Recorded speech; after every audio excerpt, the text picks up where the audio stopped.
दोस्तों आप सबका स्वागत है रोजगार विद प्रमोद यूट्यूब चैनल पर। दोस्तों आज हम लोग पढ़ेंगे स्वर के भेद और किस आधार पर मुख्य द्वार खुलने के आधार पर स्वर के भेद पढ़ेंगे हम लोग। तो अभी तक हमने 2 वीडियो अपलोड किया है यूट्यूब पर। अगर आप लोग नहीं देखे हैं तो डिस्क्रिप्शन में लिंक है, वहाँ से आप लोग देख लीजिएगा। आज हम लोग पढ़ते हैं मुख्य द्वार खुलने के आधार पर स्वर के भेद। तो मुख्य द्वार खुलने के आधार पर स्वर के भेद होते हैं दोस्तों। एक होता है विपरीत। विपरीत का मतलब अगर मुख पूरा खुला है तो उसे विपरीत कहेंगे। तो ऐसा स्वर कौन सा है? तो ऐसा स्वर आ है। आ की जो आ स्वर होता है इसे विपरीत स्वर कहते हैं। आ को बोलने पर मुख पूरा खुलता है, ठीक है। तो ये हो जाएगा विपरीत स्वर। इसके बाद होता है अर्ध विपरीत स्वर, यानी मुख खुलेगा लेकिन आधा खुलेगा।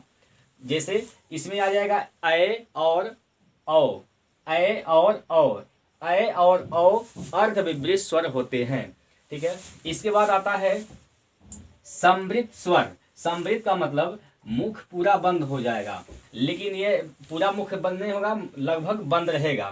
तो इसमें कौन कौन से आते हैं स्वर?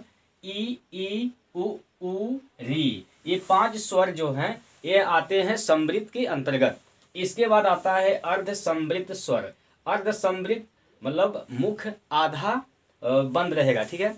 मुख आधा अगर बंद रहेगा तो उसे कहेंगे अर्ध समृद्ध स्वर। और इसके अंतर्गत आ जाते हैं अ, ए, ओ। ये 3 स्वर अर्ध समृद्ध के अंतर्गत आ जाते हैं। ये दोस्तों अब हम लोग पढ़ते हैं व्यंजन। तो व्यंजन के बारे में सबसे पहले समझते हैं व्यंजन किसे कहते हैं। व्यंजन को बोलने के लिए हमें स्वर की भी आवश्यकता होती है। ऐसा वर्ड है जिनको बोलने में स्वर की आवश्यकता होती है उसे व्यंजन कहते हैं, ठीक है। तो यहाँ पर देखेंगे व्यंजन के भेद।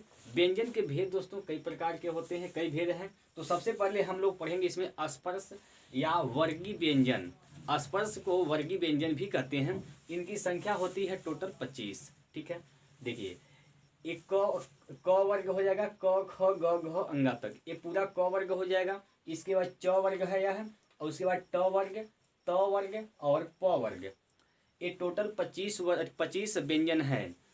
इसको आप लोग याद रखेंगे कैसे? कचटतप पहले अक्षर से आप लोग याद रखेंगे, पहले व्यंजन से कचटतप, ठीक है। और इसके बाद इसमें यहाँ पर हमने नंबरिंग कर दिया है 1 2 3 4 5।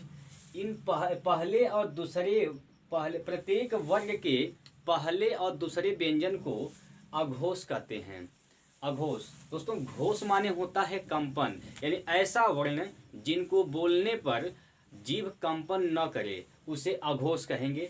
तो पहला और दूसरा वर्ग, प्रत्येक वर्ग का पहला और दूसरा व्यंजन अघोष हो जाएगा।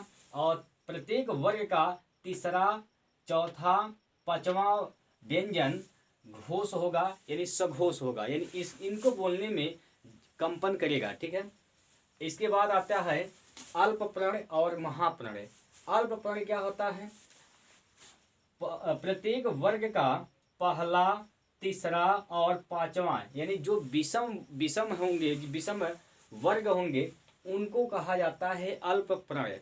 और प्रत्येक वर्ग का दूसरा और चौथा, यानी जो सम है उसे कहा जाता है महाप्रण। दोस्तों प्रण मतलब होता है वायु, अल्प माने होता है कम, यानी जिस व्यंजन को बोलने में मुख से वायु कम निकलेगी उसे कहेंगे अल्प प्रण। और जिस व्यंजन को बोलने में मुख से वायु ज्यादा निकलेगी उसे कहेंगे महाप्रण, ठीक है। चलिए इसके बाद आप लोग याद रखेंगे कि हर एक वर्ग के बोलने का स्थान, उच्चारण का स्थान क्या होता है। जैसे आप क बोलेंगे तो क का उच्चारण स्थान क्या है। तो इसको याद करने का एक ट्रिक है KTMDO। KTMDO यह ट्रिक अगर आप लोग याद रखेंगे तो 25 व्यंजन को आप बता सकते हैं कि इसका उच्चारण स्थान क्या है। देखिए के का मतलब होता है कंठ, टी का मतलब होता है तालव्य, और यम का मतलब होता है मूर्धन्य, डी का मतलब है दंत, ओ का मतलब हो जाएगा यहाँ से ओष्ठ, ठीक। यानी क वर्ग के सामने हमने के लिखा है, तो क वर्ग जो है यह इसका उच्चारण स्थान कंठ होता है। और च वर्ग का उच्चारण स्थान, यानी च वर्ग में जितने भी यहाँ पर व्यंजन हैं इन सभी का उच्चारण स्थान तालव्य होता है। ट वर्ग के जितने भी व्यंजन हैं इन सब का उच्चारण स्थान मूर्धन्य होता है। त वर्ग के जितने भी व्यंजन हैं इन सब का उच्चारण स्थान दंत होता है, और प वर्ग का भी सभी का उच्चारण स्थान ओष्ठ होता है। ठीक है, अब यहाँ पर एक चीज और ध्यान देंगे, ये 3 स है, ये वाला स इसको कहते हैं तालव्य स, इसको कहते हैं मूर्धन्य स, और इसको कहते हैं दंत स। इसके बाद आप लोग याद रखेंगे इस ट वर्ग को, ये ट वर्ग है, ट वर्ग के जितने भी व्यंजन हैं उन सबको कठोर व्यंजन कहा जाता है। ठीक है दोस्तों, चलिए हम लोग पढ़ते हैं इसके आगे उत्क्षिप्त या द्विगुण व्यंजन। दोस्तों उत्क्षिप्त या द्विगुण व्यंजन की संख्या 2 होती है, एक ड के नीचे बिंदी, एक ढ के नीचे बिंदी, इससे कहते हैं, इन दोनों को कहते हैं उत्क्षिप्त व्यंजन, इन दोनों को उत्क्षिप्त व्यंजन कहते हैं।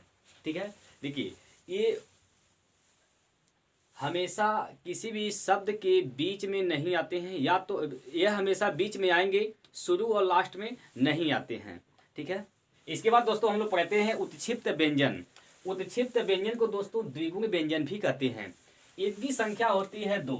इनकी संख्या कितनी होती है? 2 होती है। ये कौन कौन होते हैं? ड के नीचे बिंदी और ढ के नीचे बिंदी, इन दोनों को कहते हैं उत्क्षिप्त व्यंजन। देखिए दोस्तों, ये जो ड है यह अ और मिलकर बना होता है, इस वैसे इसको तोड़ेंगे, और ढ ये टूटेगा, अ इसका विच्छेद, इसका जब हम लोग वर्ग विच्छेद करेंगे तो यह बनेगा ऐसे अ और ढ। ठीक है, ठीक है दोस्तों, चलिए देखो इसको, ये हमेशा जब भी आएंगे या तो बीच में आएंगे या तो किसी शब्द के अंत में आएंगे, या तो बीच में आएंगे या तो किसी शब्द के अंत में आएंगे, शुरू में कभी नहीं आते हैं। जैसे मान लीजिए आपको लिखना है लड़का, तो ये जो उत्क्षिप्त व्यंजन है ये देखिए बीच में आया है, यह हमेशा या तो बीच में आएगा या तो अंत में आएगा, कभी भी यह शुरू में नहीं आएगा। जैसे मान लीजिए आपको लिखना है बड़ा, ठीक है, तो देखिए यह लास्ट में आ रहा है, बीच में भी आ रहा है, लास्ट में आ रहा है, लेकिन शुरू में ऐसा कोई शब्द नहीं है जिसमें यह उत्क्षिप्त व्यंजन शुरू में आ जाए। इसके बाद आता है दोस्तों अंतस्थ व्यंजन। अंतस्थ व्यंजन की संख्या होती है 4। अंतस्थ व्यंजन की संख्या 4 होती है, य, र, ल, व।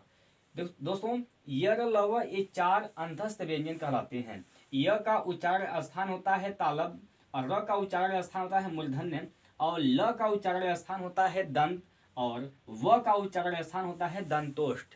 ठीक है, इसके बाद आता है दोस्तों अर्धस्वर। अर्धस्वर किसे कहते हैं? य और व को अर्धस्वर कहा जाता है। इसके बाद आता है दोस्तों प्रकंपित या लुंठित व्यंजन। प्रकंपित या लुंठित व्यंजन के यह होता है र को प्रकंपित या लुंठित व्यंजन कहते हैं। इसके बाद पार्श्विक या वर्त्स्य व्यंजन, यह ल होता है, ल को पार्श्विक व्यंजन कहा जाता है। इसके बाद उष्म व्यंजन। उष्म व्यंजन की संख्या दोस्तों 4 होती है। उष्म व्यंजन की संख्या 4 होती है। ये कौन? स, ह। दोस्तों ये स तालव्य स है, ये स मूर्धन्य स है, और यह स दंत स है, और ह का उच्चारण स्थान कंठ होता है। दोस्तों ह को काकल्य व्यंजन भी कहा जाता है, इस बात को आप लोग याद रखेंगे। आइए दोस्तों अब हम पढ़ते हैं संयुक्त व्यंजन। दोस्तों संयुक्त व्यंजन की संख्या 4 होती है। ये कौन कौन से होते हैं? एक छ, त्र, ज्ञ, स्र। छ, त्र, ज्ञ, स्र, ये होते हैं संयुक्त व्यंजन। ठीक है, संयुक्त व्यंजन की संख्या 4, छ, त्र, ज्ञ, स्र। देखिए दोस्तों जब छ का वर्ण विच्छेद करेंगे, तोड़ेंगे, तो एक किसमें टूटता है? क, मूर्धन्य स और अ में, त्र, त, र, अ में। नीचे हलंत लगा है, इसका मतलब ये स्वर इसमें नहीं है। ज्ञ टूटता है ज, य और अ में। स्र टूटता है तालव्य स, र और अ में। ठीक है दोस्तों, इन चारों को कहा जाता है संयुक्त व्यंजन। इसके बाद दोस्तों आप लोग याद रखेंगे अल्प प्रत्यय की संख्या होती है 20। अल्प प्रत्यय की संख्या दोस्तों 20 होती है। कौन कौन? पहला, तीसरा, पांचवा। हर एक वर्ग के पहला वर्ण और तीसरा वर्ण, तीसरा जो व्यंजन है पांचवा व्यंजन, यानी पहला व्यंजन, तीसरा व्यंजन, पांचवा व्यंजन होता है अल्प प्रत्यय। और उत्क्षिप्त व्यंजन यानी द्विगुण व्यंजन जो है अड़ जो है इसको भी इसमें लिया जाता है, और अंतस्थ व्यंजन यर लव इसको भी लिया जाता है। ठीक है दोस्तों, चलिए